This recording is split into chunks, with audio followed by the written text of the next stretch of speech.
Hey, what's up guys and welcome to part 8 of What If Naruto was a outcast Uchiha in the time of the Sannins. Remember to get this one to 100 like as usual, share this to all of your friends on your social media platform, and also guys, go ahead and check out the brand new episode of What If Naruto was half Kryptonian and half Saiyan over in Making 3, which I hope you guys enjoy. And also guys, remember to go ahead and check out the brand new episode of What If Naruto left the village and went down the path of pain over in Anime King, and enjoy that guys. And yes, I indeed have 3 channels, Anime King, Anime King 2, Anime King 3, which I post what if fun every single day for you guys to enjoy, so go ahead, check it out, and yeah, enjoy. So yeah, without further ado, wasting any more time, what do you say we leap right into this new episode? Start the intro.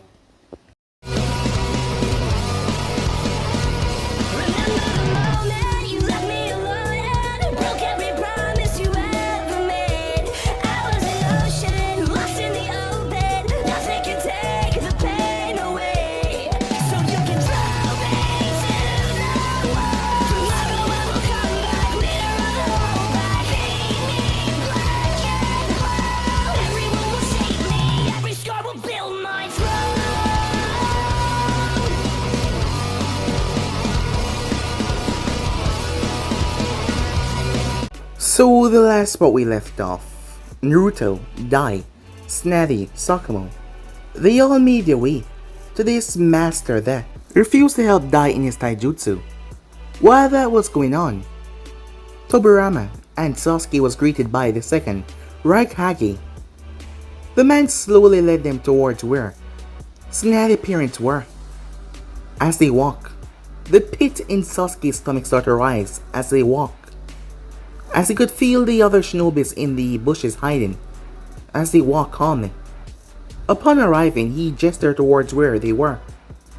Their bodies seemed like it has went through countless tortures, as they were dead. Tobirama lost it right there as he broke down in tears. His will, everything just break away. As the Raikage smirked, seeing that breaking look on the man's face, knowing that he was able to do something that many others could never even hope of doing, breaking the steel, untouchable, unbreakable emotion of Tobirama Senju. However, Tobirama went ballistic as he swore on his forefathers and those before him that he would burn and kill every single last one of them. As the Raikage realized his plan failed big time, Tobirama vanished as he had placed the Irish in marking, more like an instinct on the tree as he decimated the 2 men behind him. Meanwhile that was going on, as Naruto challenged the master if he won, he should apologize to Dai and train him. The man made a ridiculous claim saying that Naruto just had to touch him once. Just once before the sun went down. That gave him 6 hours as Naruto fought. He fought for 6 hours straight. The man was surprised, shocked by this child's tenacity to never give up. Despite his body literally failing, he just would not give up.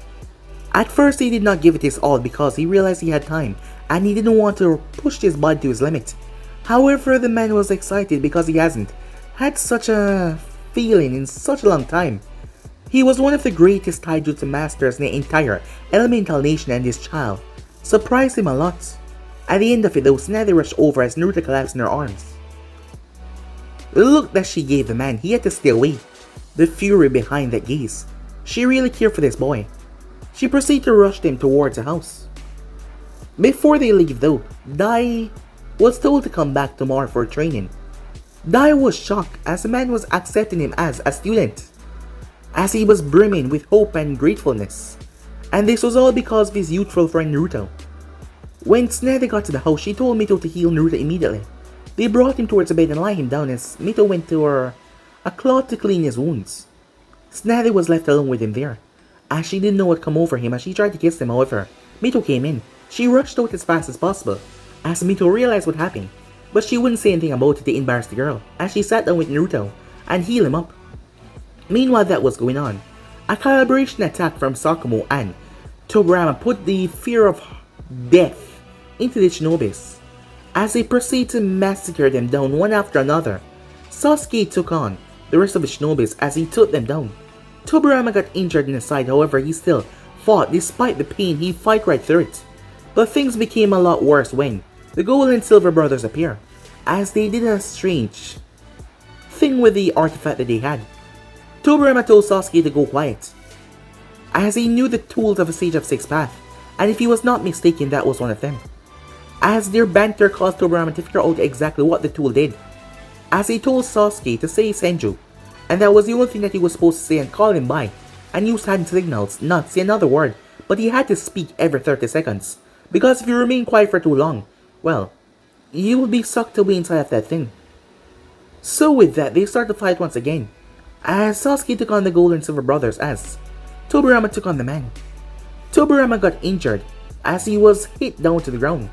The Raikage had the Gold as he laughed and he stabbed Tobirama right above the heart instead of killing him. Tobirama then used the opportunity to destroy the man's eyes as he roared in pain and stepped back in agony. But the Raikage was coming down towards him to end his life, but his body was still in a state of shock because of the black lightning. As he screamed at his body to move, he screamed, he yelled for his body to move.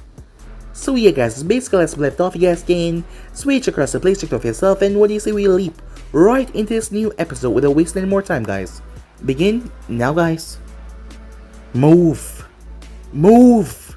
Move, damn it, move. Tobirama yelled. He couldn't die here. He had far too much to live for. He had to repent for his failure. He had to take all of the rage and curse from little Tsunade. He had to be the responsible one for the cause of Naoki parents dying because he wasn't able to save them. And Naruto, that idiotic, no good blonde who always managed to mention his age, still had to become Hokage. So he refused. He refused to fall because he was going to be the one to test them. To become Hokage, he was going to be the one. So he would not die here. He had too much to live for. He had to move. Damn it, he cursed. His body was still in a state of shock. As the Raikage came over him, the man, despite not being able to see, the man could sense his chakra. And Tobirama felt fear. He was afraid. He didn't want to die here. As he said, he has too much to live for. There was still a lot that he had to live for. But he could not move. As the Raikage raised his hand was cackling with black lightning to deliver a final chop to end the Senju's life. Tobirama in his own final moments had nothing to do, only to accept his fate and close his eyes. A soft breeze whisked past his head. His face plate fell off his face, with the leaf insignia on it, as it glistened from the sun. His own reflection looked at him. He couldn't help but smile. He really had gotten old.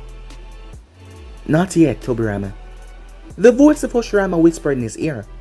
His eyes went wide as he looked up to see an ethereal image of his brother, standing above the Raikage looking down at him. Not yet, you damn Senju.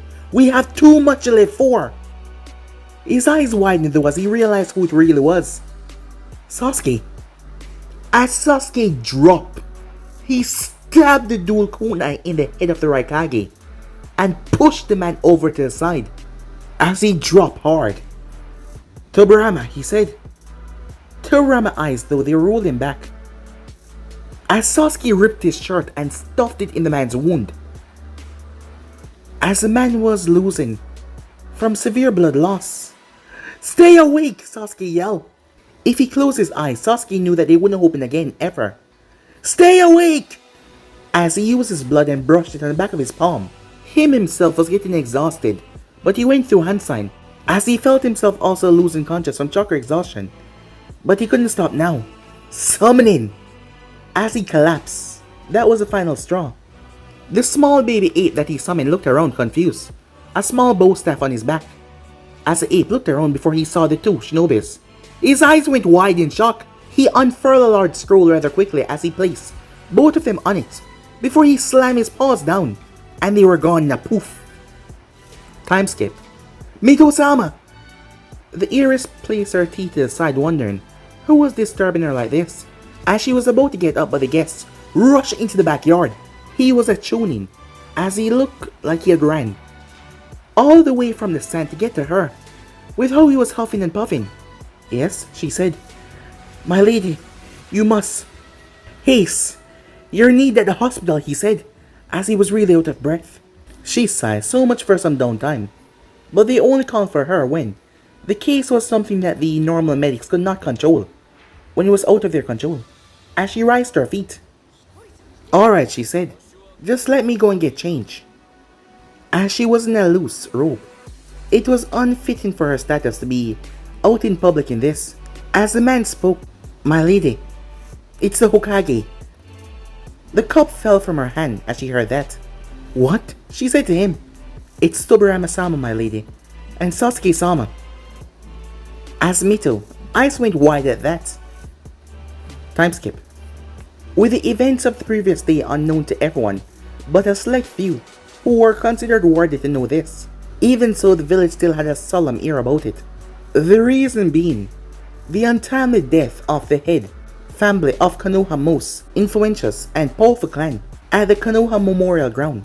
Almost the whole village, that is the shinobi half who were allowed to step place in here, had turned up and gathered for the funeral proceedings to say their condolences. The remaining Senju head family that was consisting of just Mito, Tsunade, and the little Nawaki in Mito arms stood at the front, the members of their clan behind them. Naruto, along with Dai and Sakumo, stood aside, as Naruto had chosen to be, with his friends instead of his clan. Naruto, Sakumo said in a whisper, as Naruto's eyes were focused on Tsunade at the front. Sensei isn't here, he whispered, as Naruto nodded as he noticed that as well. Tobirama Jiji isn't here either. As Sakumo nodded, already noticing the missing Senju clan head from the get-go. That was a strange part. Tobirama not appearing was bugging the blonde quite a bit. Something big must have happened for their sensei and Hokage to not be here. Sakumo was the one that informed Naruto as he had quickly got his black kimono and attended. Hiruzen was the one that stepped out in the front to offer some words for the fallen family. Today we are all gathered for some grievances of some people that we all loved and cherished with all of our hearts. The two coffins that held the bodies were right behind him as he stood there. Today the earth and two gentle souls less, while the heavens hold two more. Deep within our hearts each of their memories are kept, of ones we love and who we shall never forget. There lives a beautiful memory. Their absence is a silent grief.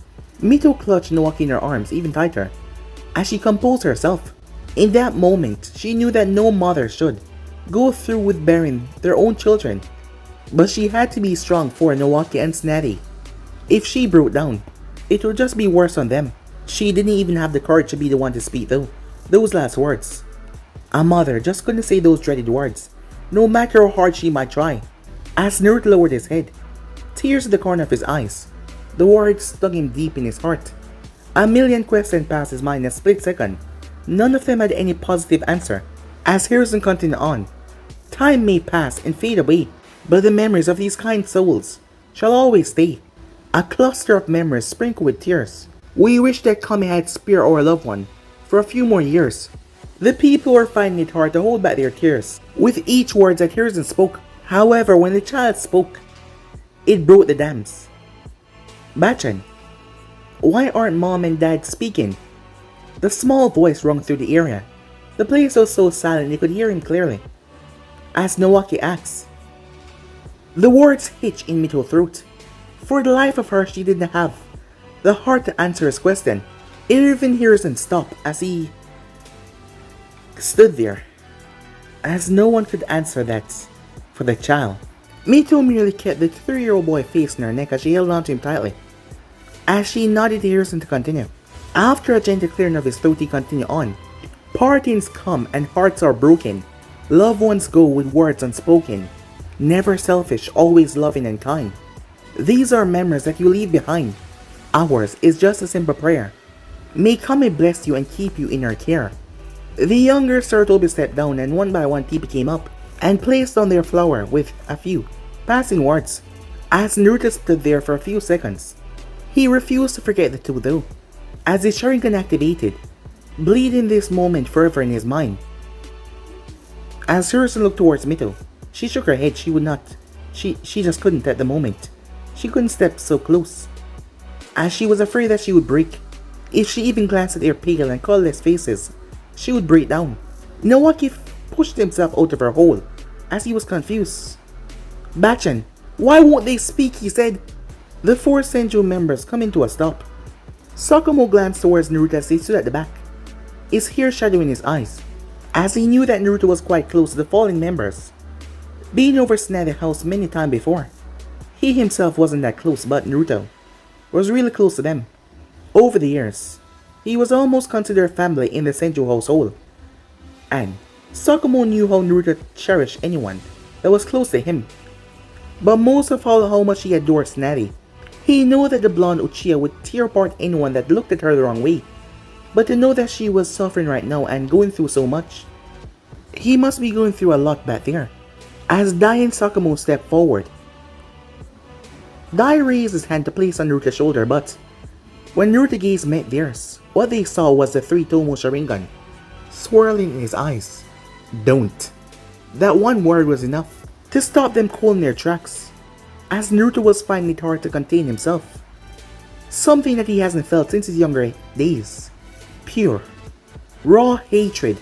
Sakumo has never seen Naruto like this. Throughout all the 3 years together in their childhood, the last thing the young Uchiha needed right now was pity from anyone. Not even Tsunade needed right now. In the young Uchiha mind, he still remembered how painful it was when he had lost his mother.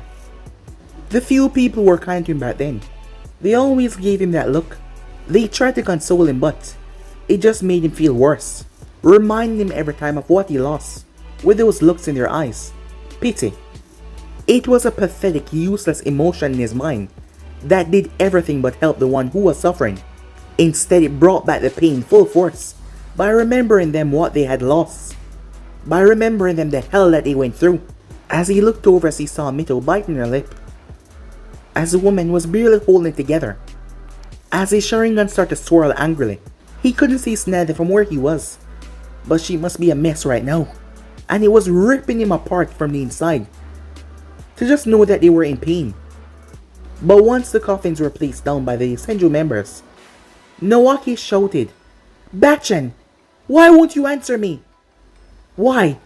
Don't they speak?" he asked, confused what was going on. "They're sleeping, sweetie," she said, as she felt like someone had placed cinder blocks in her chest for lying to the little one.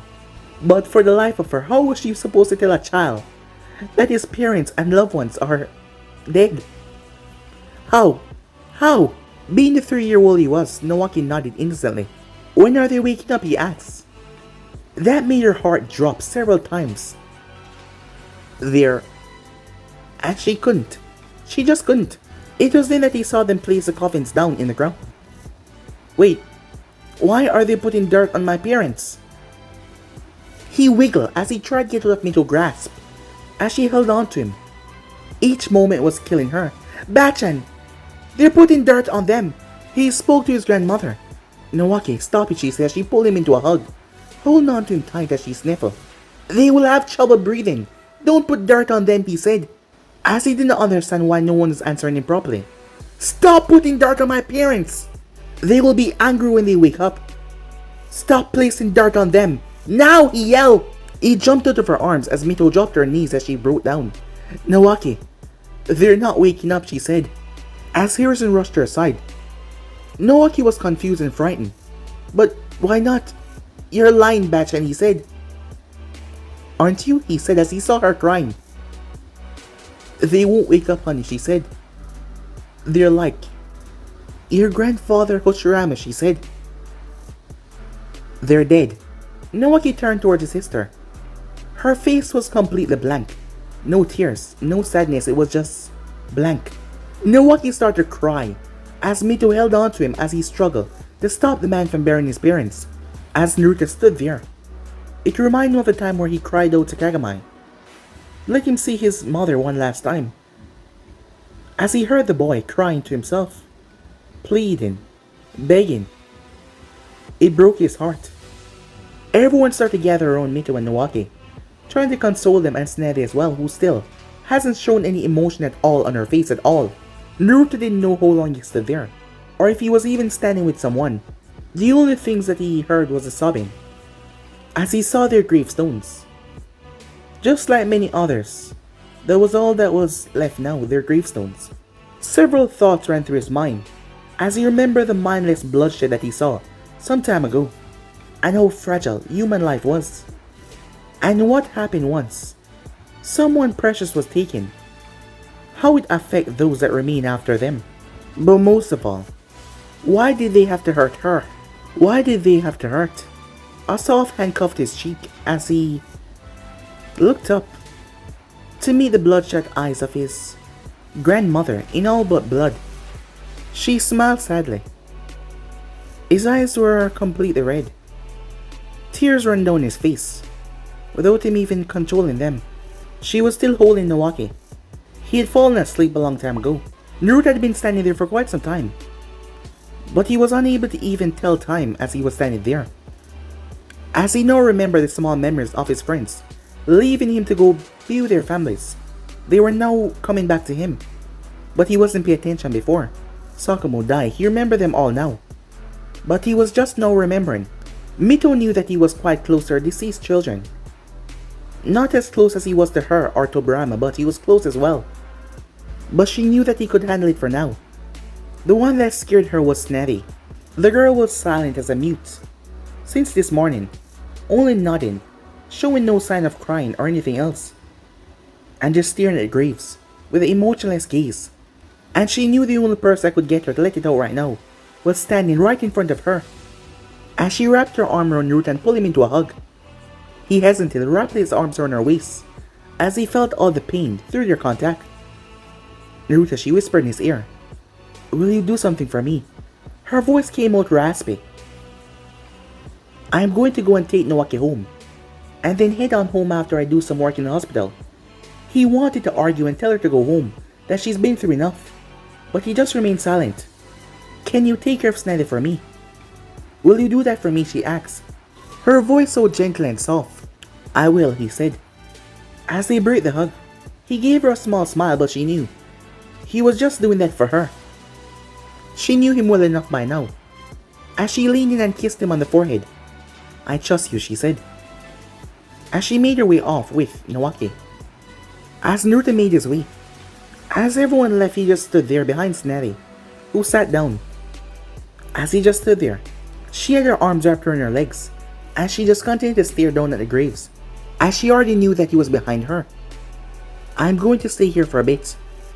You can go home," she whispered. After a good half an hour, she got no answer, just like she had expected, as he did not move a slight, single touch. A shimmer went over the place, as it was getting rather cold. As Naruto's eyes were still showing the Sharingan, they had not reverted back ever since, and they didn't look like they would anytime soon. "Naruto," her voice came out soft, as he stepped closer. "I'm cold," she said. He knew what she wanted in a split seconds. Ever since they were kids, he would lend her his jacket to do what she wanted out and about, never caring how he felt even if he was cold. He just wanted to make sure that she was alright. He personally could take care of himself. It didn't matter the situation as long as she was okay. He would be fine. However, he was wearing his jacket. He was in his black kimono. Tsunade knew that he was not wearing one. She just wanted to be alone, a little longer with her parents. But he didn't have to stay here and torture himself for her. He could go home, get himself a jacket, and eat something. However, two pair of arms wrapped around her stomach and pulled her back in a warm embrace. His chin rested on her shoulder as he held her protectively in his arms, away from the cold breeze. He couldn't leave her alone right now. He just couldn't leave her when she needed him the most. He was always there for her in these moments. Whenever she needed him, she could always fall back on him and rely on him to make her feel like this, to make her feel safe. Her body started to tremble, not from the cold but at her barriers falling down. As the moonlight shone over the two, darkness started to take hold of everything around them as she curled up against him. "Naruto," her voice came out soft, as her voice was cracking. To see her in such pain, a menacing purple aura started to release from Naruto. All of the birds started to fly away. To her though, it was an impressive warm coat of pure safeness, and no one could touch her in this moment. "Shh," he said gently in her ear, as he settled her in his lap, as she buried her face in his neck. As soon as her arms wrapped around him, she broke into tears. Her own humongous chakra reserves started to go haywire with each cry she let out. Hers was a bright golden that illuminated the place as it released an anguished feeling. As tears ran down Naruto's eyes as well, the way she clutched onto his chest like a lifeline, as his eyes pulsed unnaturally. She cried out his name as she held on to him tightly, as he held on to her, racking her back like a little infant. Unlike everyone that will console her, letting her know that he was alright, he didn't. He just let her cry it out. He just let her release it all. Something that he wanted people to do for him back then. Because it wasn't alright. Her parents were gone, and they were not coming back. As their chakras swirled one on another, making a spiral for the owls that came to a stop to watch the show. A bright, golden, purple spiral that twists and seemed to dance in the light. The sight almost seemed majestic, like yin and yang dancing together in majestic circles. As her cries started to die down, as both of their chakras started to recede back together, she laid her puffy cheeks on his shoulder, as his hands started to comb through her hair. As Naruto himself felt quite drained, but he blamed it all on the emotional day that he went through today. Her voice once again called his name softly, so weak, so frail. He hated to see her like this. Why? Why did they have to die? She asked. There was only one thought that came in his mind at that moment, as he remembered that battle. It's war, Tsunade, he said. As soon as his words registered in her mind, her eyes started to fill up with more tears as he hugged her tighter. His words struck a core in her heart. So what if it was war? They had to kill them for absolutely no reason. Why? But they were simple medics. They were doctors. They helped people. As much as he was loath to admit she was right. And for that he didn't have an answer. I don't know, he said. Why? Did they have to kill them? They were nice people. Her tired voice trailed off. Her mind, her body was exhausted as she fell asleep in his arms. As Naruto pulled her closer to hide her skin away from the cold air. I don't know, princess. I just don't know. He whispered to no one in particular, as he let her fall into a deep sleep. Meanwhile, at Kano Hospital, what's the status? As Shinobi asked. His face was covered by a white surgical mask, as he held a pair of scissors and thongs in his arm. We done all that we could. Lord Tobirama is stable right now, but the rest is out of our abilities, the nurse answered him. As a chief medical staff member looked on in defeat at the two patients lying on the table. We must make haste. Where's Mito-sama? Isn't she here yet? He asked, but he got no response from none of them. As if on cue, the door opened as Mito stepped in. The usual charm and happiness about her face was not there. Her eyes were bloodshot. Mito-sama, the nurse said. How are they? She asked.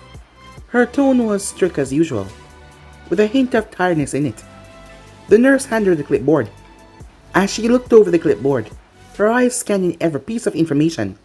As the corner of her lips turned up in a smile as she reached the end, at least not everything today had turned into a darkness. Tobirama is alright. I am glad, she whispered in relief. He'll be fine. What about Sasuke? She said. As the man had a dozen more machines strapped onto him with a ventilator and life support system keeping him breathing. As the medical chief spoke, it is beyond our abilities. He motioned Nurse the hand, her the second clipboard, as she quickly went through it as quickly as she could. As she let the pages fall and looked towards Sasuke, Lord Sasuke has been poisoned with a lethal drug that is decreasing his immunity and his healing abilities quite drastically. The drug itself is not lethal. She raised her hand, stopping him. It is his condition that is making it lethal. I know, she said. The doctor couldn't help but feel like a child in front of his superior. Even after knowing what she just knew, she was calm about it. If only Lord Hoshirama was here, he whispered, but Mito heard what he said, as her eyes became even more dull. Her husband. Power in the medical arts was something else. The testament of his healing abilities and his skills had been left, and it would be remain like that for a very, very long time. There has been no other that has came The best team so far. Mito-sama, the nurse spoke as she realized that she had spaced out. Would you please take Tobram and get him into a secured ward, she said, as all of them blinked. Her voice was just so... Should I repeat myself, she asked, as her voice came out strict. As they quickly got to work, she then turned to the chief medics. Are his wounds healed completely? No, we tried using some medical ninjutsu, but get me some clean water, she said. The chief medic had to become her assistant for the time being, as he made his way to get the water. The difference in their skills was showing when, as he placed the bowl down, as she looked toward the several wounds that were stitched. They were stitched precisely, but they were still bleeding, because of the toxin in his body. If not for the transfusion blood that they were wasting to keep him stabilized, he would have been dead some time ago. As she closed her eyes and spread her fingers, as chakra came on her hand, but it was so calm, so steady, a perfect control. As she used the nail of her finger, as she allowed the chakra to expand and cut the stitches, the man's eyes went wide when he saw what she did as a machine started to go haywire. She just cut the stitches, but she was focused. And if not for her, Sasuke would die in a few hours. And she was focused doing something. He dare not utter a single word to disturb her. So he remained quiet, as she created 5 chakra threads. As they connected down the bottom, the man was shocked. Medical chakra was hard to control, but to weave medical chakra into the threads, the feat should be impossible. However, her hand then started to weave over his body. As her hand was moved like a blur, she was connecting the chakra threads in the air, so fast that he couldn't even see. All he saw was a dome made of green, as she weaved them through his wounds, sewing them together. In nearly 2 minutes, the entire body was wrapped up in a green cocoon. The only thing that was open was the wound in his chest, as her face was shining with sweat. This was an incredible feat to pull off, but she was doing it.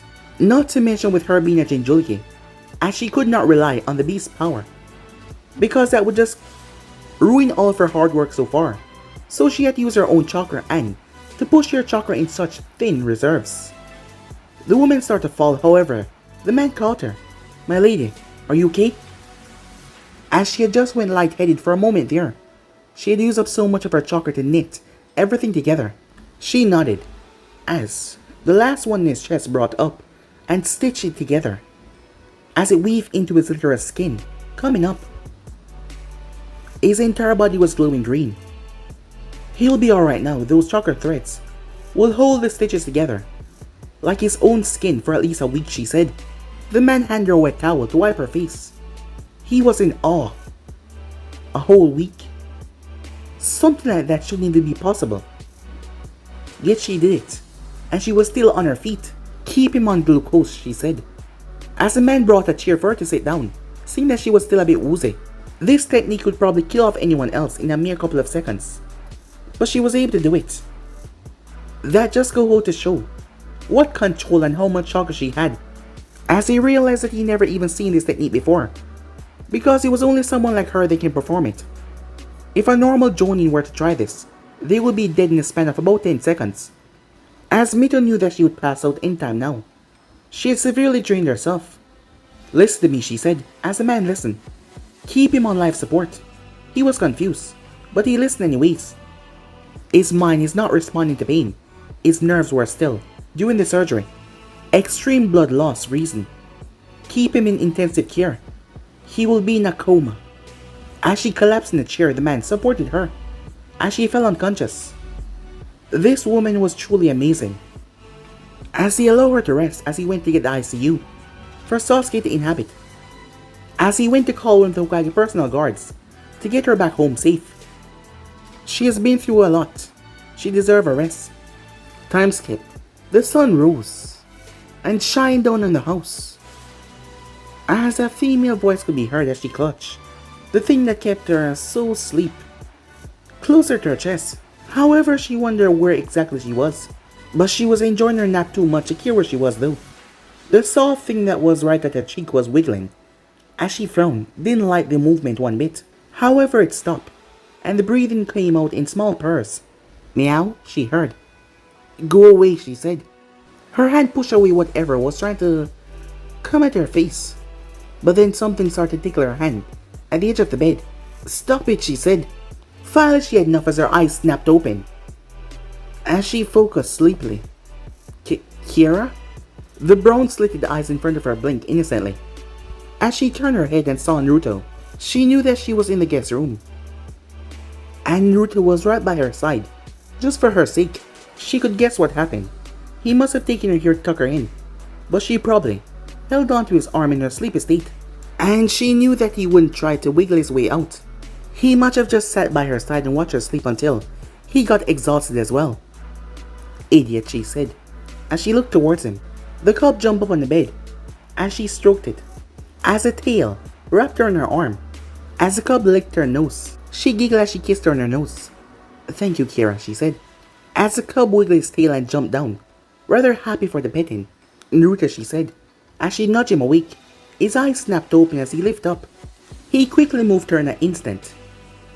"You sleep well?" he asked, as he pulled her in his lap and held on to her. "Yes," she said, as she rested her head on his shoulder. His fingers started to work out the kinks in her hair, as she simply allowed him to do what he did, as he always did, as they relished in each other warm. He was like the anchor to her self-esteem right now. She could be herself around him without fearing of what she did or caring. "Princess," his soft voice came out. She said. A pair of fingers tucked in her chin, raising it up for her to look into his baby blue eyes. "Go and take a bath." She wrapped her arms around him and held on to him. "No," she said.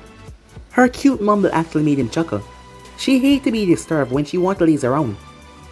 But as much as he wanted to let her laze around like this, there were still some things to be done that were still eating away at his heart. "Hey," she mumbled to him as he got to his feet, while she was still holding on to him, as he started to tickle her side. "Stop it," she said, as he was walking with her, still holding on to him tightly. "Susu," he said. She grumbled as she hated that name. Whenever he whispered her in his contents, whenever she was like this, being a bit childish than usual. "Don't call me that," she said. It made her feel like an infant. As he petted her here, she quite enjoyed it though. "I have to put you down, princess," he said. As she slowly released him. Splash! She screeched.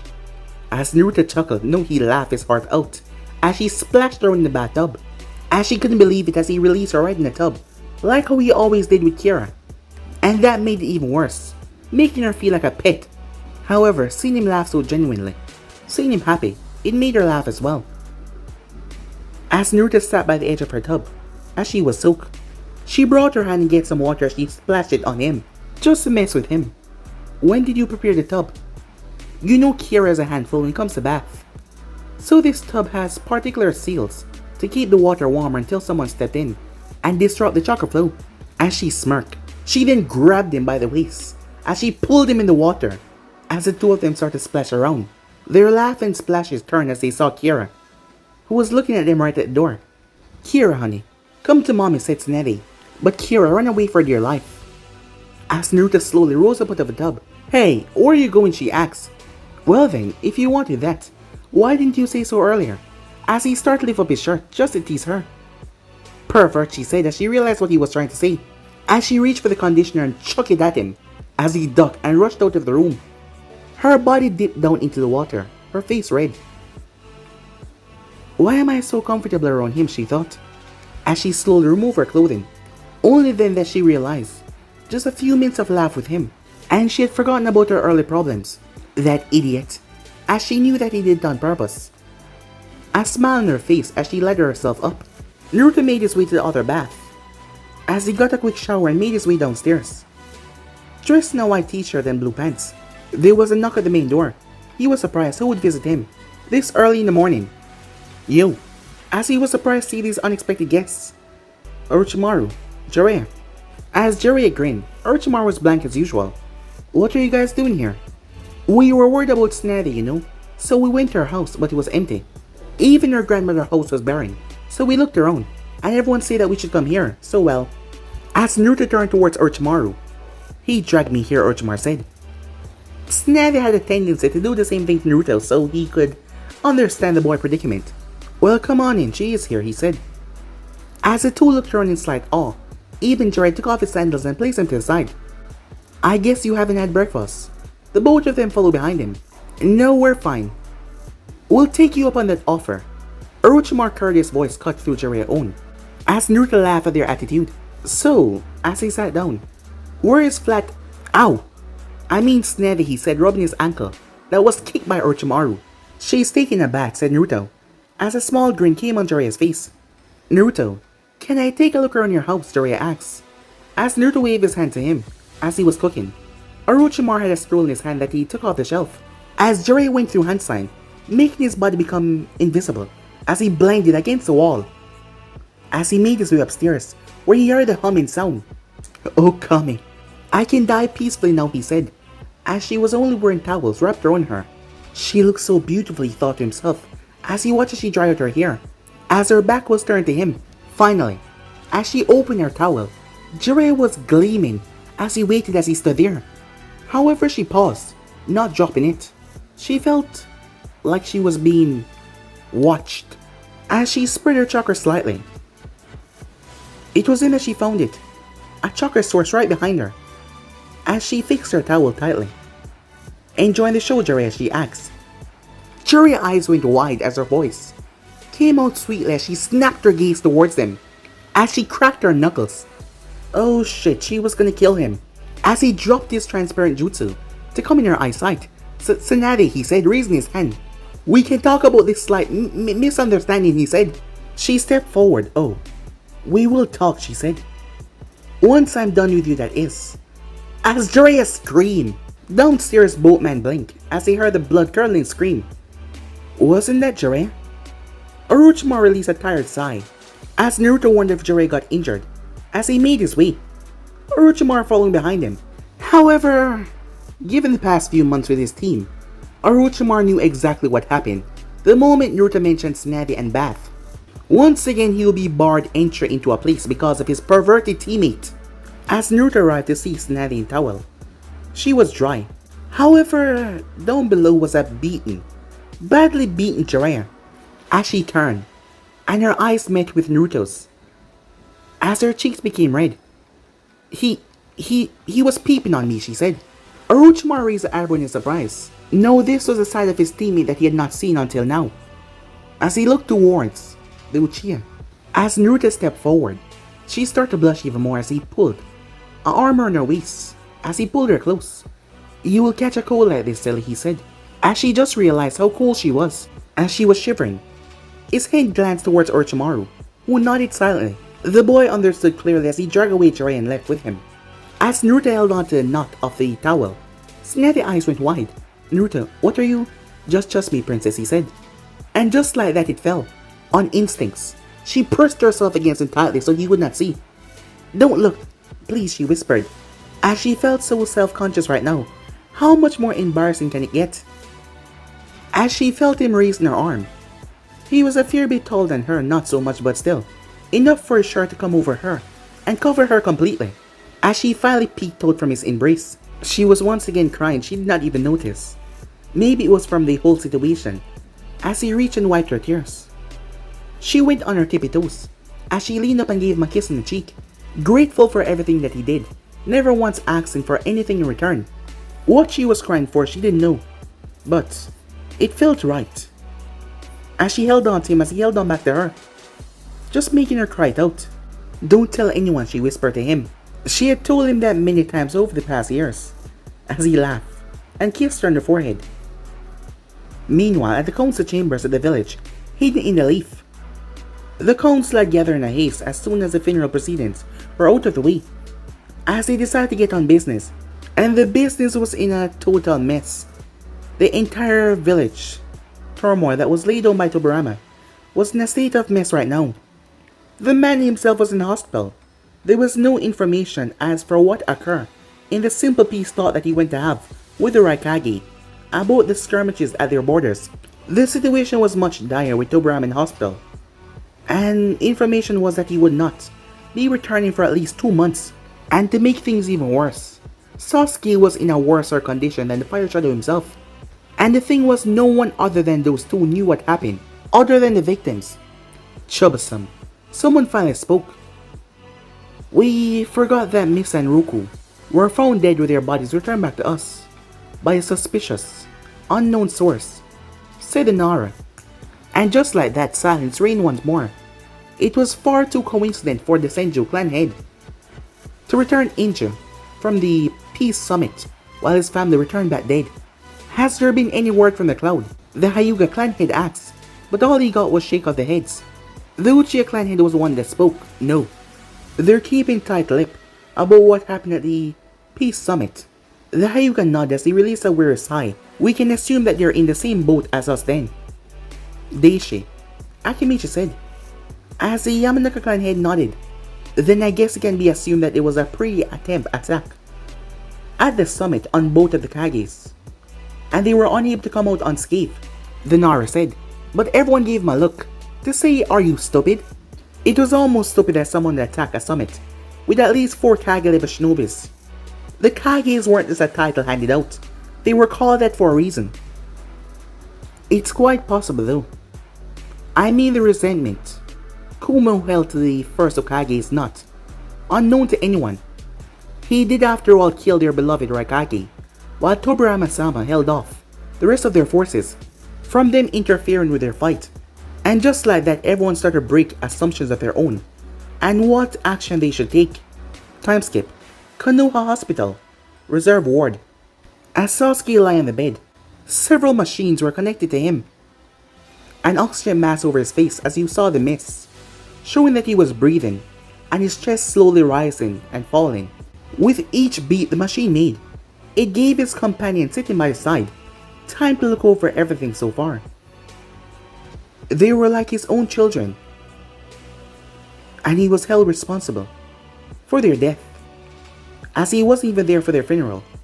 Not that he could be there at the time, but still, as he was so powerless while they were tortured and maimed in the hands of the enemies for countless days.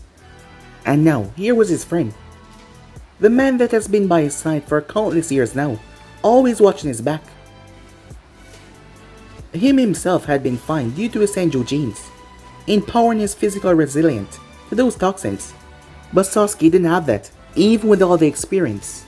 They were both past their primes, as he knew if it wasn't for his friend, he would be 6 feet under right now. But this did give him time to think about a lot. But the first thing that made him relief was that they came out of that hell alive and kicking, because he surely thought that he was gonna die. Even after the cards being stacked against them, they came out on top once again. Surely Kumo would be in turmoil right now. They would be furious, livid. But what if they weren't? What if they weren't aware of what the Raikage was planning? What if this was a secret operation? This lay way for endless possibilities, some that he could manipulate and turn the tide in their favor. If they really did not know, then maybe, just maybe, he could stall the villages before they went against each other. It would give the Leaf Village enough time to prepare for what is to come. Needlessly, jumping into combat just like that, he wouldn't let that happen, not on his watch. And falling prey to an enemy trap almost cost his friend his life. But he was sure about one thing though. All the Raikage and his men were dead. They were dead. They were brought back to the Leaf custody by Sasuke monkey summons, as they knew that the spoils of war were always to be reaped. So the Leaf right now possessed all the bodies that they killed off in the battle royale, all but those 2 baboons with different coated hair. Those brothers. An idea popped into his head as a wicked smirk came on his face. He remembered their name, the Gold and Silver Brothers. They were B-rank shinobis in the bingo book, but they were nothing of what the bingo book said. They were easily S-rank fighting together, and they had special blood as well. To think that the Raikage kept them hidden from everyone in the world, and to do that he had to keep them a secret away from his own village as well. The fear of his village leaking the information about his trump card was not a chance that the Raikage would ever take, and that he's gonna lay a crack in the Kumo walls, where he would make sure that the Leaf will funnel to take every single measure it would. Now what would a Kage do? No, scratch that. What would a village do without their Kage missing in this situation? They would surely send a messenger to the Leaf to find out. Answers that will change this world in the upcoming years lay right in the center of his palm. And Tobirama Senju got a plan. Yes, a plan that would work out in their favor. But guys, be and subscribe right here. If you want to see next part and do, like, subscribe, comment down below. Turn on that bell notification stay posted. Remember to share to all of your friends in your social media platform. But I'm out for now. See you guys soon. Remember to go ahead and check out Anime King and Anime King 3 guys, yes. I need have 3 channels that I post what you want every single day for you guys to enjoy. So go ahead and check them out and yeah, enjoy. But without further ado, I'm out for now. See you guys soon. Peace guys.